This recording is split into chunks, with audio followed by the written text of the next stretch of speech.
Oi, gente, tudo bem? Eu sou Flávia, professora de língua portuguesa, e trouxe para vocês uma aula sobre figuras de linguagem. Vamos conferir?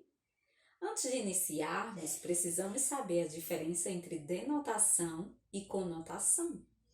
A denotação corresponde ao sentido literal, ou seja, quando as palavras são empregadas no sentido real.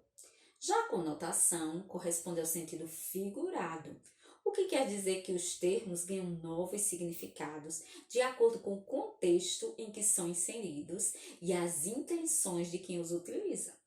O sentido literal é usado mais frequentemente em textos não literários, como por exemplo, em notícias, reportagens, documentários, entre outros. Já o sentido figurado, como brinca com a linguagem, aparece frequentemente em textos literários, como em poemas, crônicas, além de charges, tiras, músicas e muitos outros gêneros.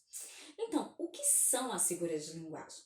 Podemos dizer que são recursos que exploram sons, sentidos e estruturas da língua para criar novos efeitos expressivos.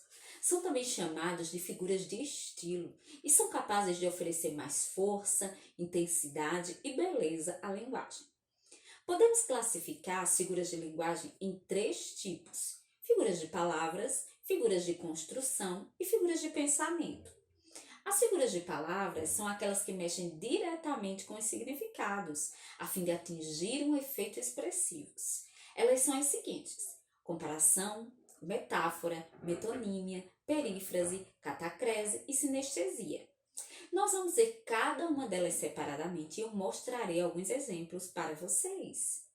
A comparação ocorre quando há uma relação comparativa explícita. É marcada pela presença de conectivos, na medida em que confronta dois elementos. Os principais conectivos utilizados são como, igual a, assim como, tal qual, entre outros. Veja essa tira em que a personagem feminina está tentando discutir a sua relação amorosa. Percebam a reação que a fala dela provoca. Leiamos. Acorda, Armando. Você não sabe que o amor é como uma flor? Se não for regada, bem cuidada, ela murcha e morre. O amor é como o motor do carro, Armando. Se não trocar o óleo e não cuidar da mecânica, uma hora ele não funciona mais. Ah, entendi. O interessante é que ele só entendeu quando ela falou na linguagem dele. Mas vamos analisar aí dois trechos. Primeiramente ela fala: o amor é como uma flor. Depois ela diz: o amor é como o motor do carro. Veja que o amor é comparado com dois elementos. Primeiramente com uma flor e depois com o motor do carro. Essa comparação é feita de maneira explícita, pois aparece o conectivo como. Fácil, não? Agora vamos ver a metáfora, que também se trata de uma relação comparativa de dois termos, porém de maneira implícita, ou seja, sem o uso do conectivo. Observemos esta outra tira em que temos outro casalzinho. Acompanhe. Fala uma coisa romântica? Meu amor é uma caravana de rosas vagando no deserto inefável de paixão. Uau! Agora traduz? Aí você está querendo demais. Veja que o personagem compara o amor a uma caravana de rosas, mas não utiliza nenhum conectivo para fazer isso. Ele não diz o amor é como uma caravana. Ele diz o amor é uma caravana. Na realidade, ele está comparando sim, mas sem usar conectivo. Por isso que aí não é uma comparação, é uma metáfora. A catacrese é uma figura de linguagem que representa um tipo de metáfora de uso comum que, com o passar do tempo, foi desgastada e se cristalizou. Isso porque, ao falarmos tanto determinada palavra, não notamos mais o sentido figurado expresso nela. Ela ocorre quando, na falta de um termo específico, utilizamos outro por empréstimo a partir de uma semelhança de conceito. Por exemplo, o pé da cadeira está quebrado. A cadeira não possui pé. Esse foi um termo usado apenas pela semelhança da parte do objeto com o membro inferior. O mesmo acontece com a asa do avião, da xícara, a batata da perna, a maçã do rosto, a boca da garrafa, entre tantos outros. Agora vamos conhecer a metonímia, que é uma figura de linguagem caracterizada pela substituição de um termo por outro, havendo entre eles algum tipo de ligação. A metonímia é quando se emprega a matéria pelo objeto, como por exemplo, ela ganhou um diamante de noivado. Na realidade, ela ganhou um anel. A mais a palavra diamante, que é apenas a matéria, representou o objeto como um todo.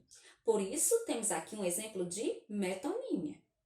Ela também pode ocorrer quando nós utilizamos uma parte para representar o todo, que também pode ser chamada de sinédoque. Vejamos este exemplo. Tenho muitas cabeças de vaca na minha fazenda. A metonímia aqui ocorre porque foi utilizada a palavra cabeças, que é apenas uma parte do corpo do animal para representar o animal como um todo. Vejamos outro exemplo. Pensemos em quem não tem um teto para morar. Um teto aí é apenas uma parte, mas representa a casa como um todo. A metonímia também pode ocorrer quando se utiliza o nome do autor para representar sua obra, como podemos ver neste exemplo. Eu já li o Machado de Assis, agora quero devolvê-lo. Ressuscitou? Percebemos que o menino fez uso de uma metonímia para afirmar que leu o livro de Machado de Assis. Porém, diante da imagem e da fala do garoto interpretada ao pé da letra, a personagem se assusta e desconsidera a metonímia que ele utilizou. Também podemos utilizar o continente para representar o conteúdo, como podemos ver nessa fala muito famosa de Dona Florinda. Não gostaria de entrar para tomar uma xícara de café? A xícara é o continente, ou seja, o que contém, o que segura o conteúdo, que no caso é o café. Ninguém toma a xícara. Na realidade, toma o que está dentro da xícara. Por isso é que aqui nós temos mais um exemplo de metonímia em que se fala do continente para se referir a quê? Ao conteúdo. Vamos agora falar um pouco sobre a perífrase, que é uma expressão que se refere a seres por meio de algum de seus atributos ou características que o representam.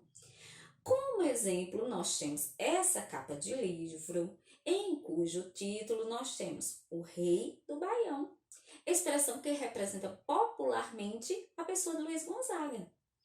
Agora vejam esta imagem. Temos aqui a Cidade Maravilhosa, expressão que todo mundo sabe que se refere ao Rio de Janeiro.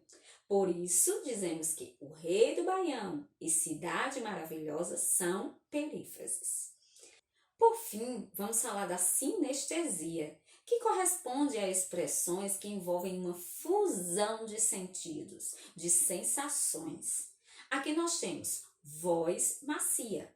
Voz envolve a audição, enquanto macia envolve o tato, representando a função de dois órgãos dos sentidos. Em perfume doce, percebemos que perfume lembra o olfato e doce o paladar. Essa mistura de sensações que forma a expressão é outro exemplo de sinestesia.